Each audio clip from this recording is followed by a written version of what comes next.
Assalamualaikum warahmatullahi wabarakatuh.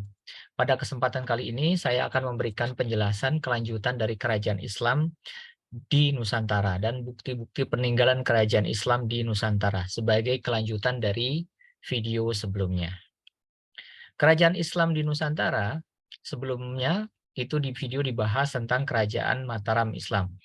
Nah, berikutnya saya akan membahas sebuah kerajaan yang terletak di Pulau Sulawesi. Nah, kerajaan ini yang disebut sebagai Kerajaan Ternate. Jadi awal perkembangan Kerajaan Ternate ini itu pada abad ke-13 ya. Nah, ibu kota Kerajaan Ternate itu terletak di Sampalu. Sampalu itu adalah Pulau Ternate. Nah, untuk memperjelas saya akan membagikan kepada Anda posisi daripada Kerajaan Ternate. Anda lihat di situ ada Pulau Sulawesi, kemudian di sini ada Ambon, kemudian di sini ada Papua. Dan disitulah letak daripada kerajaan Ternate. Nah, sebenarnya di Maluku juga ada kerajaan lain, ya, seperti Jailolo, kemudian kerajaan Tidore, Bacan, dan Obi. Nah, di antara kerajaan di Maluku, kerajaan Ternate lah yang paling maju. Kenapa? Karena kerajaan Ternate banyak dikunjungi oleh pedagang, baik pedagang di Nusantara itu sendiri maupun pedagang asing. Raja Ternate yang pertama itu adalah Sultan Marhum.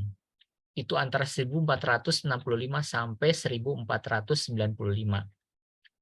Kemudian setelah itu raja berikutnya adalah putranya sendiri yaitu Zainal Abidin.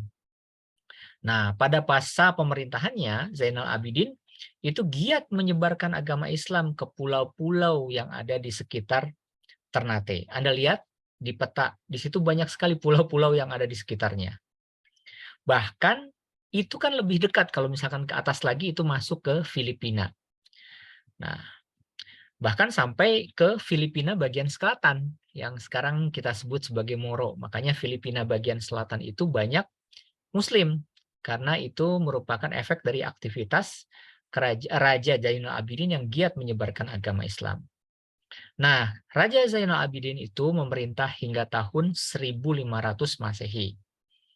Nah, kemudian berikutnya digantikan pemerintahnya oleh Sultan Sirullah, Sultan Hairun, dan Sultan Ba'abullah. Baik, terkait dengan posisi kerajaan dan letak secara geografisnya Anda bisa lihat di gambar ya yang jadi memang berada dekat dengan Samudra Pasifik ya. Anda lihat di situ ada Ternate, Tidore, Moti, Makian, Kaiwa. Nah, pada masa Raja Sultan Ba'abullah tadi, kerajaan Ternate mengalami puncak kejayaan. Jadi wilayah kerajaan Ternate meliputi ya Mindanao ya di bagian selatan Filipina, seluruh kepulauan di Maluku, Papua dan Timor. Di samping itu agama Islam juga tersebar sangat luas di sana ya. Nah, bagaimana dengan kehidupan ekonomi, sosial dan kebudayaan, perdagangan dan pelayaran? Sektor itu juga mengalami perkembangan yang pesat ya sampai abad ke-15. Jadi, kerajaan Ternate merupakan kerajaan penting di Maluku. Nah, para pedagang asing datang ke Ternate untuk menjual barang perhiasan, ya, pakaian dan beras untuk ditukarkan dengan rempah-rempah. Kenapa? Karena di Ternate ini banyak rempah-rempah. Nah, hal ini tentunya memberikan keuntungan bagi kerajaan Ternate sehingga dapat membangun prasarana laut yang cukup kuat waktu itu. Nah, sebagai kerajaan yang bercorak Islam, masyarakat Ternate itu dalam kehidupan sehari-harinya dia banyak menggunakan hukum Islam, ya. Nah, ini buktinya ada Sultan Hairun dari Ternate, ya. Beliau melakukan proses perdamaian dengan mengangkat sumpah di bawah kitab suci Al-Qur'an. Nah, itu salah satu contohnya. Nah, ini menjadi hal yang menonjol di antara kerajaan Ternate adalah keahlian masyarakatnya itu ahli dalam membuat kapal. Makanya Anda kalau ke dunia fantasi itu ada yang namanya kora-kora. Ya, jadi kapal seperti kora-kora itu adalah keahlian dari kerajaan Ternate. Nah, kemudian raja-raja yang memerintah itu di Ternate, ini saya berikan ringkasannya ya. Jadi yang pertama itu Baab Masur Malamo, itu 1257 sampai 1277. Kemudian Jamin Kodrat, kemudian Komala Abu Said, dan Bakuku Kalabata. Ya, tahun 1298 sampai 1304. Nah, kemudian kerajaan Ternate juga banyak meninggalkan bukti-bukti sejarah. Ya, yang pertama itu adalah Istana Sultan Ternate.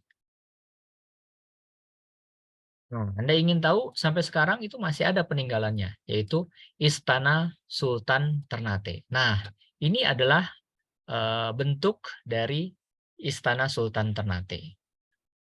Ya, terkait dengan Istana Sultan Ternate ini, sebentar. Nah, oke.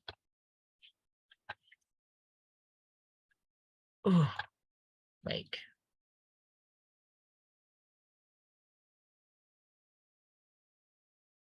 Itu sebenarnya kalau Anda lihat gambarnya, itu memang bergaya pada abad ke-19. Ya, bergaya pada abad ke-19. Dia memiliki 2 lantai, menghadap ke arah laut. Jadi pemandangannya cukup indah. Kemudian dikelilingi oleh benteng istana tersebut. Jadi terletak satu kompleks dengan Masjid Ternate. Nah, kalau sekarang Anda ke sana, dia berada di wilayah Soasiu, Kelurahan Letter C, Kodia, Ternate. Nah, terkait dengan Masjid Sultan Ternate, Anda lihat, nah ini adalah contoh kompleks gambar dari Masjid Sultan Ternate. Dan sampai sekarang, masjid ini masih berdiri tegak di sana. Jadi silahkan kalau Anda mau jalan-jalan ke sana ya, pokoknya masuk aja ke Kelurahan Letter C, Kodia Ternate. Ya. Kemudian selain itu peninggalan yang kedua ada yang disebut dengan makam yang didirikan masjid dan makam Sultan Hamzah, Raja Ternate yang ke-24. Jadi masjid ini memiliki atap bersusun 7 ya. Seperti Anda lihat ya di dalam memang di situ atap bersusun 7. Nah, luas masjid ini itu 22,4 kali 39,30 meter. Tingginya ya lumayan ya, 21,74 meter. Nah, kemudian ada lagi sebenarnya bukti-bukti peninggalan kerajaan Ternate. Nah, apa bukti kerajaan Sultan Ternate? Nah, ini adalah Al-Quran tulisan tangan. Ya, jadi sebagai bukti kerajaan tersebut ada Al-Quran tulisan tangan raja. Kemudian selain itu sebenarnya ada lagi tempat berdoa, kemudian panji-panji dengan ayat Al-Quran, kemudian singgasana raja, kemudian tongkat kebesaran, pedang, ya, tombak, senapan api, kemudian topi militer, baju besi, tameng, dan perisai. Nah, peninggalan-peninggalan kerajaan itu Anda bisa lihat di Sultan ya, tempat meninggalkan Sultan di Ternate tadi. Nah, memang yang paling menarik ini tulisan tangan ya, Al-Qur'an yang merupakan tulisan tangan raja. Baik, ini terkait dengan kerajaan Ternate. Nah, kita lanjut yang berikutnya yaitu kerajaan yang tidak jauh dari Ternate, yaitu kerajaan Tidore. Nah, saya akan kembali share kepada Anda terkait dengan posisi kerajaan Tidore.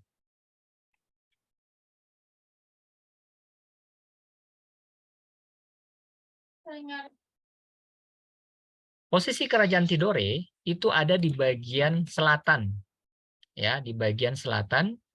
Ya, kalau Ternate ada di atasnya, kalau Tidore ada di bagian bawahnya.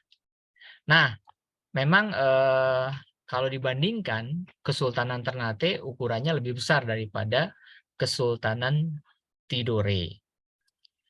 Nah, jadi sebenarnya Kesultanan Tidore ini adalah kerajaan Islam yang berpusat di kota namanya kota Tidore.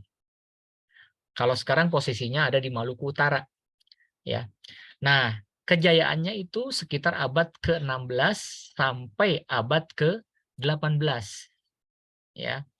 Nah, kalau sekiranya Anda ingin tahu Pulau Tidore itu seperti apa, nah, saya akan share Kepulauan Tidore.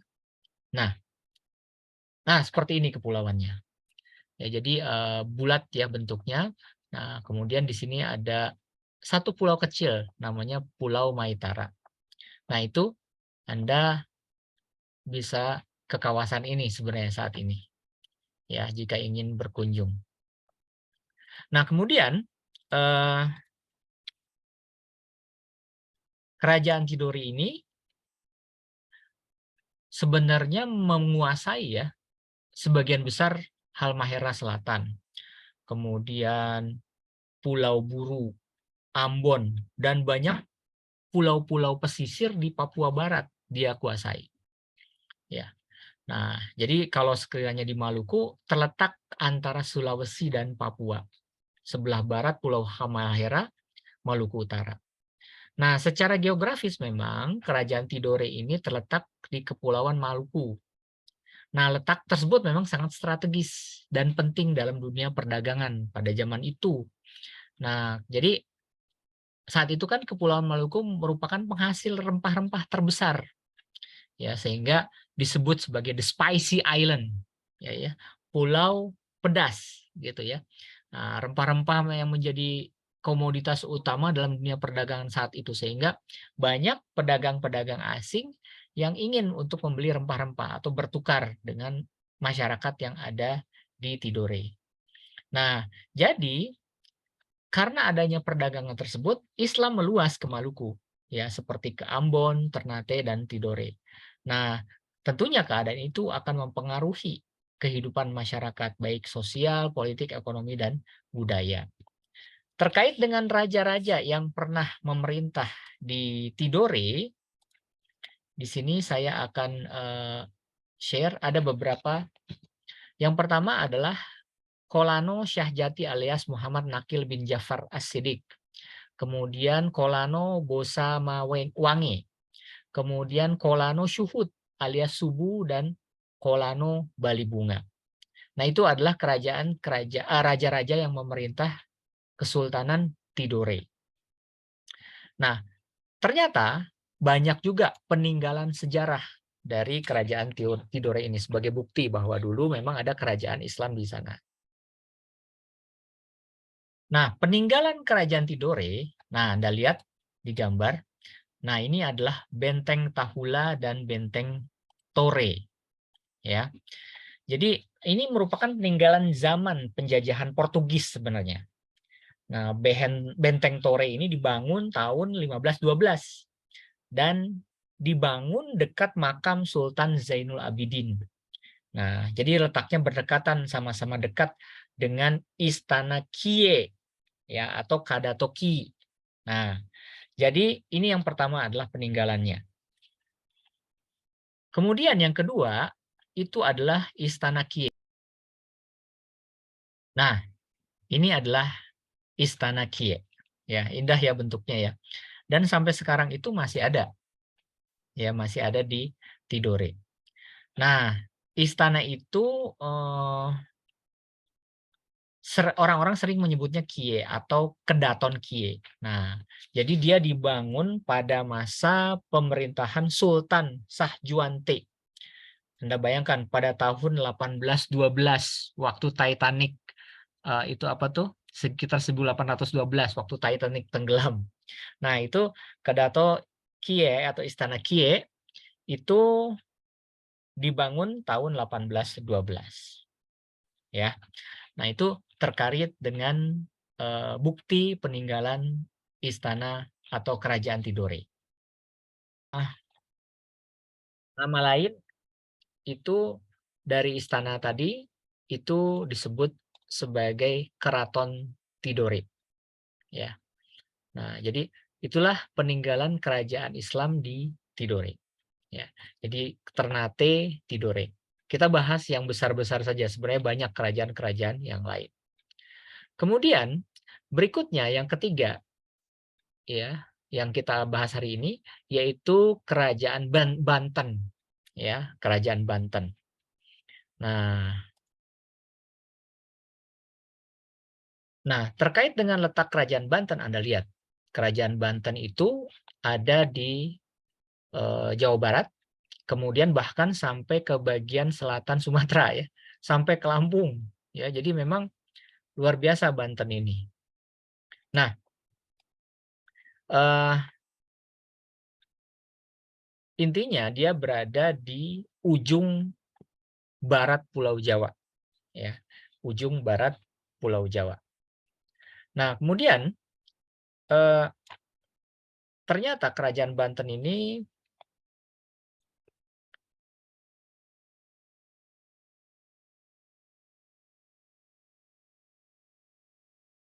sebentar, memang sampai ke Lampung ya, Anda kalau lihat ya. Jadi memang daerah ini sebelumnya merupakan daerah tetangga Kerajaan Pajajaran yang dalam cerita Parahyangan dikenal dengan nama Wahanten Girang. Jadi peletak dasar Kerajaan Banten itu adalah Syarif Hidayatullah. Atau kita sering mengenangnya sekarang dengan nama Sunan Gunung Jati. Nah, jadi nama lain Sunan Gunung Jati itu adalah Syarif Hidayatullah. Nah, tahun 1526 Syarif Hidayatullah menguasai bagian utara Jawa. Nah, untuk menundukkan kerajaan Pajajaran. Nah, jadi sebenarnya kerajaan Pajajaran ini dijadikan sebagai basis penyerangan kerajaan Demak untuk menguasai kerajaan Pajajaran dan pelabuhan Sunda Kelapa. Nah, kemudian sebenarnya pelabuhan Sunda Kelapa ini berhasil dikuasai pada tahun 1527. Ya, kerajaan Banten masih tetap menjadi bagian daerah kekuasaan kerajaan Demak waktu itu memang.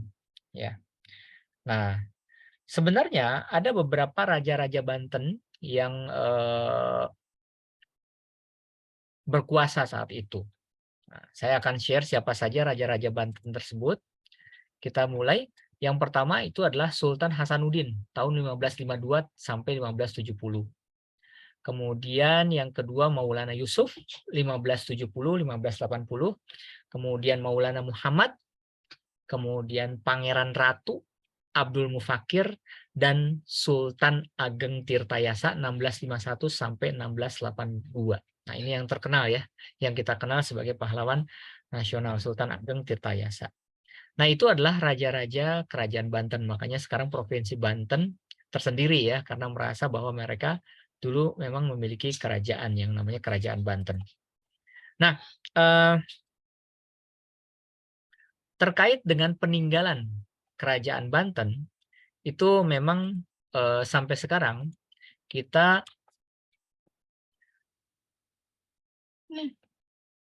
masih bisa menyaksikan bukti peninggalan Kerajaan Banten. Ya. Nah, Anda lihat di sini. Ini adalah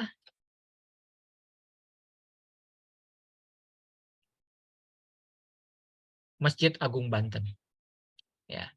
Jadi Masjid Agung Banten itu adalah salah satu bukti peninggalan Kerajaan Banten sebagai salah satu kerajaan Islam di Indonesia. Nah, masjid ini berada di Desa Banten Lama, Kecamatan Kasemen. Nah, ini masih berdiri kokoh sampai sekarang. Jadi kalau misalkan Anda ingin melihat, silahkan. Nah, Masjid Agung Banten itu dibangun pada tahun 1652, jadi udah tua sekali. Yang membangunnya itu yaitu pada masa pemerintahan putra pertama Sunan Gunung Jati, yaitu Sultan Maulana Hasanuddin. Nah, Masjid Banten ini juga merupakan salah satu dari 10 masjid tertua di Indonesia yang masih berdiri kokoh sampai sekarang. Ya. Kemudian sebenarnya di Banten itu ada yang namanya Keraton Sosowan, Surosowan, ya. Nah, jadi Anda bisa lihat, nah gambarnya seperti ini. Ini adalah Keraton Kaibon, Serang, Banten. Ya, jadi ada bukti yang namanya Istana Keraton Surosowan sebagai tempat tinggal Sultan Banten, sekaligus menjadi tempat pusat pemerintahan saat itu. Nah, cuman nasib istana ini pada tahun 1502 ini kurang lebih sama dengan Istana Keraton Kaibon, di mana saat ini tinggal sisa-sisa reruntuhannya saja yang Anda lihat. Jadi tidak seperti istana atau keraton Jogja yang masih utuh ya. Nah, sekarang hanya tertinggal adalah reruntuhannya saja. Nah, jadi di sini digunakan sebagai tempat tinggal Bunda Ratu Aisyah yang merupakan ibu dari Sultan Syaifuddin. Nah, cuman memang saat ini bangunannya hancur gitu ya. Nah, ini terkait dengan peninggalan ya kerajaan di Banten. Kemudian ada peninggalan lain. Baik, peninggalan yang lain ini akan saya share gambarnya. Nah, Anda lihat di sini. Ini adalah Benteng Spilwick. Itu peninggalan kerajaan Banten sebagai bentuk dalam membangun poros pertahanan maritim saat itu. Jadi kekuasaan kerajaan di masa lalu. Benteng ini tingginya 3 meter. Itu dibangun pada tahun 1585. Kemudian sebenarnya tidak jauh dari situ ada yang disebut dengan Danau Tasikardi. Ya, sebenarnya dia adalah danau buatan yang dibuat pada tahun 1570 sampai 1580 pada masa Sultan pemerintahan Sultan Maulana Yusuf. Nah, Anda lihat. Ini adalah contoh danau Tasikardi atau gambar danau Tasikardi tadi. Nah, jadi memang di danau ini cukup luas, yaitu sekitar 5 hektar. Ya, dan dibangun pada masa pemerintahan Sultan Maulana Yusuf. Kemudian ada lagi bukti yang lain, yaitu Maryam Ki Amuk. Ya, semacam Maryam ya, di mana di antara meriam-meriam tersebut ada meriam yang ukurannya paling besar ya, yang disebut dengan meriam Ki Amuk tadi. Nah, itu adalah bukti dari kerajaan yang ada di Banten. Baik. Kemudian ada lagi nggak kerajaan yang lain? Ada. Ya, kerajaan yang lain itu ada yang disebut sebagai kerajaan Goatalo. Ya. Jadi kerajaan ini Anda mungkin pernah ke kota Makassar ya. Jadi di kota Makassar itu ada satu kerajaan yang namanya Kerajaan Goatalo.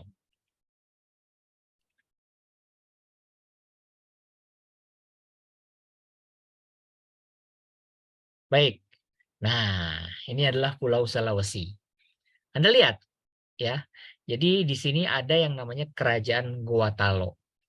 Ya. Jadi kalau misalkan Anda lihat Pulau Sulawesi, ini kota Makassar ada di bagian kakinya pulaunya ini ya. Maka posisi Goatalo adalah di sini. Ya. Itu posisi Kerajaan Goatalo. Jadi sekarang itu kita sering menyebutnya sebagai Kesultanan Makassar. Jadi nenek moyangnya Makassar ini. Nah, jadi ini adalah salah satu kerajaan yang paling sukses, yang paling besar yang terdapat di Sulawesi Selatan. Nah, jadi secara geografis memang Sulawesi Selatan memiliki posisi yang penting karena terletak di jalur pelayanan perdagangan Nusantara. Bahkan saat itu Makassar menjadi pusat persinggahan para pedagang, baik di Indonesia bagian timur maupun para pedagang di Indonesia bagian barat. Ya. Nah, dari hal tersebut, Kerajaan Goatalo ini berada di wilayah yang strategis ya, memang strategis. Nah, karena pada saat itu memang arus perdagangan yang melewati Goatalo itu ramai. Nah, kemudian di Makassar itu sendiri memang terdapat banyak barang-barang komoditi ya. Seperti misalkan beras, daging, bahkan ada yang terkenal yaitu kapur barus hitam. Nah, itu dari Makassar. Nah, namun sebenarnya Meskipun demikian, kerajaan ini lebih dikenal karena dijadikan sebagai pelabuhan transit perdagangan antara Indonesia bagian barat dan bagian timur. Jadi kapal dagang ini transit ke sana, entah mengisi bahan bakar atau melakukan bongkar muat.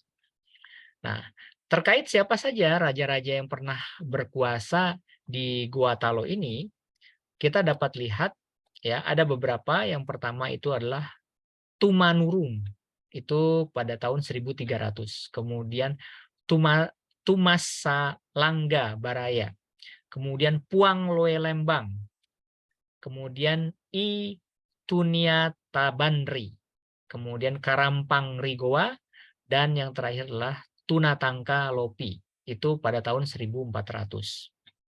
Nah, peninggalan-peninggalan kerajaan Gua Talo itu sampai sekarang masih bisa kita lihat. Yaitu peninggalannya, sebentar saya carikan. Nah,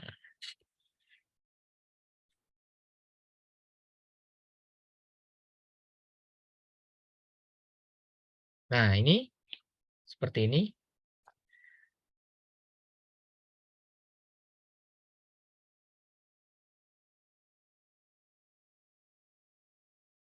Nah, jadi ini adalah Istana Bala Lompoa. Ya, jadi dia terletak di Kelurahan Sunggu Minasa, Kecamatan Sombaopu, Kabupaten Goa. Nah, ini didirikan oleh Raja Goa yang ke-35 yang namanya I Manggi-Manggi Daeng Matutu Karaeng Bonionompo Sultan Muhammad Tahir Muhibbuddin Tumenangari Sunggu Minasa. Waduh, namanya panjang sekali ya. Nah, itu adalah Istana Bela Lampoa yang kalau misalkan Anda ke Makassar, kemudian Anda bisa melihatnya. Kemudian ada bukti lain peninggalannya. Nah, ini bukti peninggalan yang lain, yaitu masjid, ya, Masjid Katangka. Nah, Masjid Katangka ini sering disebut sebagai Masjid Al-Hilal atau yang lebih dikenal sebagai Masjid Katangka. Jadi ini merupakan masjid kerajaan Goa. Ya, ini masuk ke dalam masjid tua juga ini. Ini dibangun pada abad ke-18. Ya. Kemudian bukti lain yaitu benteng Ujung Pandang. Ya, di benteng ini nanti kalau misalkan Anda jalan-jalan, Anda bisa melihat beberapa meriam. Di antaranya meriam benteng tersebut. Nah, ini terkait dengan kerajaan Goa Talo. Nah, jadi kita sudah mempelajari peninggalan bersejarah ya terkait bukti-bukti kerajaan Islam yang ada di Nusantara. Nah, ternyata kehidupan masyarakat Indonesia saat ini juga memang dipengaruhi oleh warisan daripada kerajaan-kerajaan yang ada sebelumnya. Nah, jadi kalau misalkan Anda melihat ternyata kebudayaan Islam itu tidak menerapkan adanya kelompok masyarakat atau kasta, ya. Nah, ternyata pengaruh Islam yang berkembang pesat membuat mayoritas masyarakat Indonesia memeluk agama Islam dengan mudah. Nah, hal ini menyebabkan aturan kasta mulai pudar di masyarakat. Itu dari sisi bidang sosial. Jadi tidak ada lagi kelas-kelas dalam masyarakat di dalam Islam, semua sama. Gitu. Ini dari sisi bidang sosial. Kemudian dari sisi bidang pendidikan, warisannya munculnya pesantren-pesantren di Indonesia. Anda mungkin saat ini ya banyak keluarga kita atau mungkin anak saya juga masuk ke pesantren. Itu sebenarnya berkembang sebelum Islam masuk ke Indonesia. Jadi pesantren ini menjadi tempat pendidikan dan pengajaran. Nah, jadi setelah Islam masuk, mata pelajaran dan proses pendidikan pesantren itu menjadi pendidikan Islam. Nah, intinya adalah siswa tinggal bersama untuk belajar ilmu keagamaan di bawah bimbingan guru yang saat itu disebut sebagai kiai. Sampai sekarang pun masih seperti itu, disebut sebagai kiai. Jadi tempat menginap siswa yang disebut asrama itu tidak jauh dari tempat mereka belajar atau sekolahnya. Nah, mereka tinggal dalam satu tempat yang disebut sebagai kompleks pesantren. Termasuk guru-gurunya juga tinggal di situ. Ya, kiainya juga tinggal di kompleks pesantren tersebut. Ini sumbangsih dari sisi pendidikan, ya. Kemudian dari bidang sastra dan dari bahasa. Jadi semua orang dari raja hingga rakyat jelata itu sebenarnya dapat mempelajari bahasa Arab karena dalam Islam tidak mengenal pengkastaan. Jadi bahwa yang mempelajari bahasa hanya golongan masyarakat tertentu, tidak, semua orang bisa mempelajarinya. Nah, bahkan penggunaan huruf Arab di Indonesia itu pertama kali terlihat pada batu nisan di daerah Leran, Gresik, yang diduga makam salah seorang bangsawan Majapahit yang telah masuk Islam waktu itu. Nah, dalam perkembangannya pengaruh huruf dan bahasa Arab terlihat pada karya-karya sastra. Ya, cuman memang seperti misalkan ya, hikayat, cerita atau dongeng, ya. Misalkan Anda pernah mendengar ya, hikayat Amir Hamzah, ya. Kemudian ada juga babat Tanah Jawi, ya, atau Jawa kuno. Ada juga babat Cirebon. Ada juga suluk Wijil, suluk Malang, Sumirang, syair seperti misalkan syair Abdul Muruk, ya, Gurindam 12. Nah, itu adalah peninggalan kerajaan Islam dari bidang sastra dan bahasa. Tentunya dari bidang arsitektur dan kesenian juga dapat Anda bisa melihat sekarang. Ya, misalkan dengan masjid, ya, pada saat Anda bangun masjid, di dalamnya juga ada ornamen-ornamen kaligrafi. Itu merupakan warisan arsitektur dan kesenian Islam. Nah, sebenarnya masjid di Indonesia itu tidak memiliki kubah di puncak bangunan. Sebenarnya kubah itu zaman dulu itu diganti dengan atap tumpang atau atap bersusun. Nah, kemudian jumlah atapnya juga selalu ganjil biasanya. Lihat nanti kalau ganjil, apakah dia 3, 5, ya. Nah, contohnya Anda lihat di Masjid Agung Demak, Masjid Banten. Nah, di dalam Islam juga ada yang disebutkan seni kaligrafi, ya, yang berwujud gambar-gambar tertentu siluetnya. Ada pula yang berbentuk aksara yang diperindah. Nah, cuman memang tema-tema yang sering dimunculkan dari kaligrafi itu adalah teks-teks dari Al-Qur'an, ya. Mereka menggunakannya macam-macam tuh, ada yang menggunakan kain tenun, kayu, batik, kemudian kertas, kemudian berbagai pajangan yang mungkin Anda bisa saksikan saat ini. Nah, itulah terkait dengan peninggalan kerajaan Islam yang ada di Indonesia.